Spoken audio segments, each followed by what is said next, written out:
Nako po, eto maganda kong pag-usapan po at reaksyonan po mga kabida po. Kumpirmado na mga kabida na magkakaroon po ng pangalawang pagdinig po ito hong komite ni Senador Rodante Marcoleta mga kabida. Ito hong Senate Blue Ribbon Committee Alan Peter Cayetano faction po kung maalala po ninyo noong June 4 nagkaroon po mga kabida ng pagdinig ito hong Senate Blue Ribbon Committee po. Alright? Sa pangunguna po mga kabida ni Senator Pia Cayetano at Subcommittee Chairman Senator Rodante Marcoleta kung saan po ay naging bisita po nila mga kabida ito hong 18 mga dating sundalo na sinasabi ho nilang naging instrumento dyan po sa money delivery scheme. Okay? Gamit po ang mga maleta, mga kabida, na puno po ng pera, okay? Ipinamudmud po nila dun ho sa iba't ibang mga personalidad po, sa gobyerno. Alright?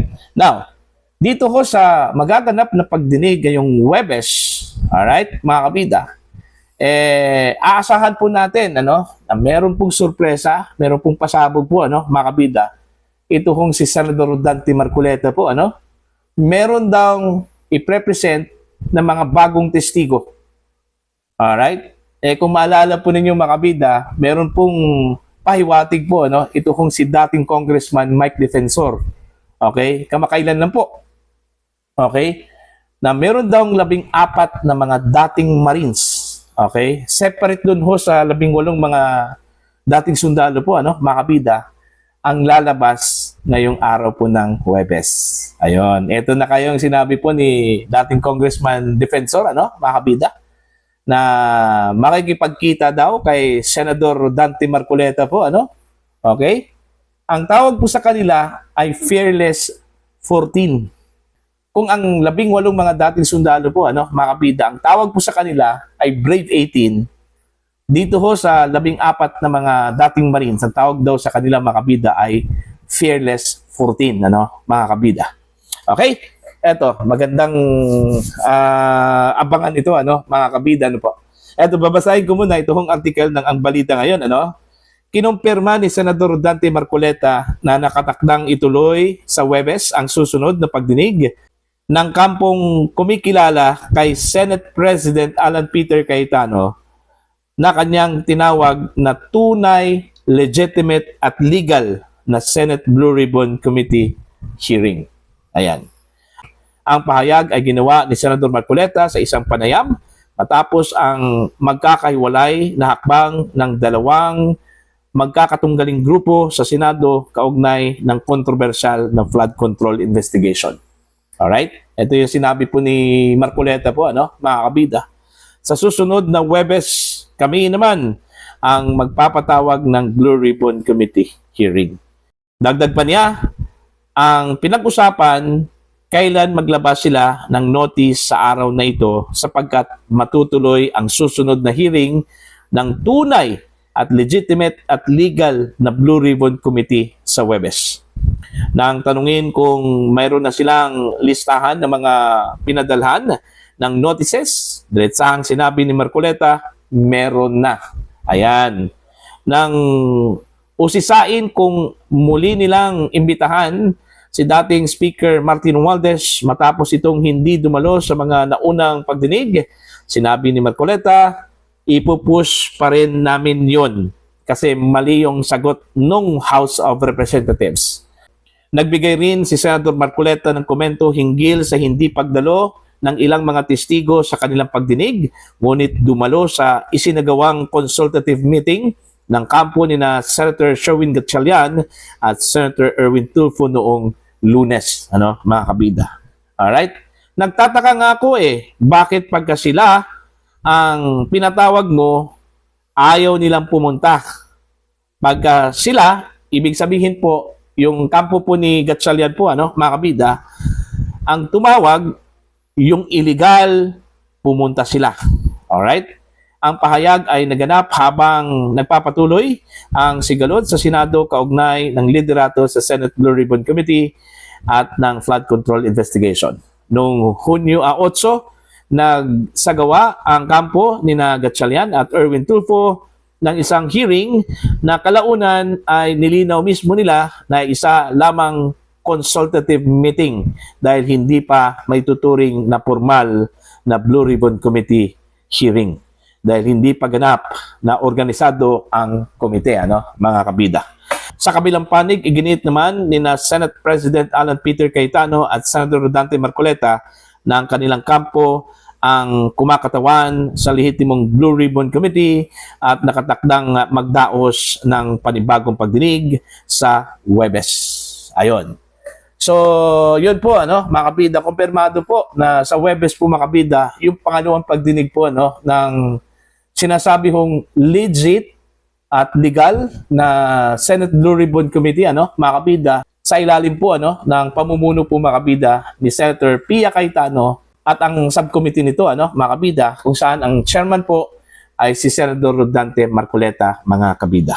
Aba, napaka-interesting po, at exciting ito hong pagdinig na ito, mga kabida, kasi sigurado po ako, meron po silang pasabog po eh. Okay?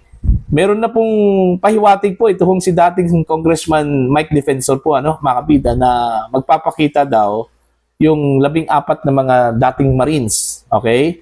Bilang additional witnesses, mga kabida, dun ho sa Brave 18. Okay? Kung matindi man po ang binitawan itong Brave 18, mas matindi daw ito hong bibitawang mga pasabog po, mga kabida, ng 18 mga dating Marines, mga kabida. Okay? Ito po ay may kaugnayan pa rin sa issue ng corruption sa flood control projects, mga kabida. Alright? Yan yung kaabang-abang po, Kasi meron ding ipinalutang po, mga kabida, ito hong si Congressman Mike Defensor. Okay? Na maliban dito ho sa 14, meron pang 7. Okay? Meron pang 7 na susunod, mga kabida, na tetestigo po, laban sa mga personalidad po, mga kabida, na sangkot dito ho sa flood control scam, mga kabidan po. Okay? Yan yung kaabang-abang po, mga kabida. Ngunit, eto, meron pong problema eh. Kung makakapasok ba itong mga bisita po, mga kabida, ni Senador Rodante Marcoleta sa Huwebes. Kasi kung maalala po ninyo, mga kabida, kahapon po, lumutang itong balita po, mga kabida, na baka daw ilalockdown itong Senado. Bakit? Dahil ho sa sinabi po ng National Bureau of Investigation na meron daw silang natanggap na impormasyon, na meron pong banta itong Senado po, sa kanilang seguridad po, mga kabida, po. Kaya iminungkahi po, mga kabida, ni Senator Tito Soto, na kung totoo man po ito, siguro ikukonsidera daw itong lockdown. Ibig sabihin po, pag sinabi pong lockdown, walang makakapasok, walang makakalabas. Yun yung lockdown po, mga kabida. Now, marami hong mga insinuations dito ho sa lumabas na balita na ito, mga kabida. Na keso, parang diversionary na lang daw to, mga kabida, para po hindi ho makapag-conduct po ng pagdinig ito hong grupo po ni Marcoleta, mga kabida. In fact, ni-reiterate po, mga kabida, ni Senator Win Gatchalian, na ang mga empleyado ng Senado po, mga kabida, ay magkakaroon po ng work from home status po, mga kabida, po. So, hindi ho sila sisipot dyan sa Senado, kundi doon lang po sila sa bahay po, magtatrabaho po, mga kabida, po.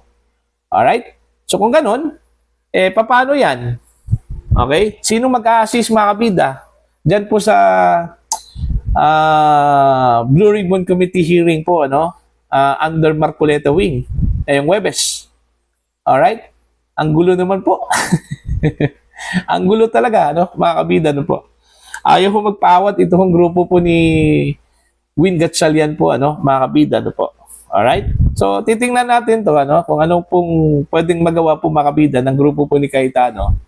Kasi, gaya na sinabi ko sa mga previous ko na mga vlogs, mga kabida, po, patungkol ho sa hidwaan po sa Senado, parang nagpataasan lang po ng ihi itong dalawang grupo, mga kabida. Ayaw hong magpawat.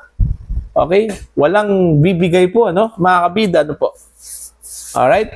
Dito ho sa panig po ni Gatchalian, inangkin po nila mga kabida ano po, na sila po ang legitimate na leadership, ano, mga kabida, dahil mas marami sila kumpara dun ho sa grupo po ni Cayetano. Samantalang ito hong si Cayetano naman, kiniklaim po niya mga kabida na siya yung legit na Senate President. Dahil unang-una po, hindi po siya tinanggal, mga kabida, sa pamamagitan po ng boto. Dahil hindi po umabot po sa 13 yung kanilang hanay po, ano, mga kabida. So, malinaw po sa saligang batas na kapag hindi ho umabot sa 13 po mga kabida, yung nagtatangkang patalsikin po ang liderato ng Senado ay makukonsiderang failure yon, ano, mga kabida. At mananatiling Senate President ang kasalukuyang Senate President, ano, mga kabida. Kaya meron pong pinaghuhugutan po itong si Cayetano po, ano, na siya daw pa rin ang Senate President despite na bago na po yung majority mga kabida dyan po sa Senado. Alright? So, abangan po natin to, ano, mga kabida, ito kung gagawing pagdinig po, ano, ng Marcoleta faction na Senate Blue Ribbon Committee ngayong araw po ng Huwebes, mga kabida. At aabangan po natin ito kung paglitaw ng 14 na mga dating Marines na sinasabi hong susuportahan daw mga kabida ito hong mga naging pahayag po ng Brave 18, ano, mga kabida.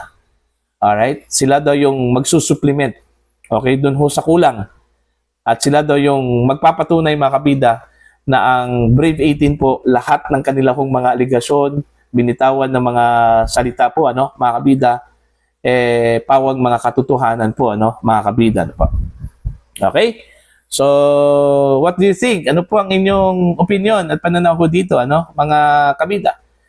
Naniniwala ho ba kayo na matutuloy po ito hong pagdinig po ng Senate Blue Ribbon Committee Marcoleta faction ngayong Huwebes po, ano, mga kabida? Okay? Sa gitna po ng lumabas na balita na posibleng magkakaroon po ng lockdown, at maliban dyan, ang mga empleyado, lahat ng empleyado po ng Senado ay magtatrabaho po mga kabida, hindi dyan sa Senado, kundi sa kanilang mga bahay, mga kabida. Please comment down. Sa mga hindi pa po subscriber po sa aking channel, please subscribe. Just click the subscribe button, click the notification bell, click all para updated po kayo mga kabida sa aking mga uploads. Maraming salamat po sa inyo lahat.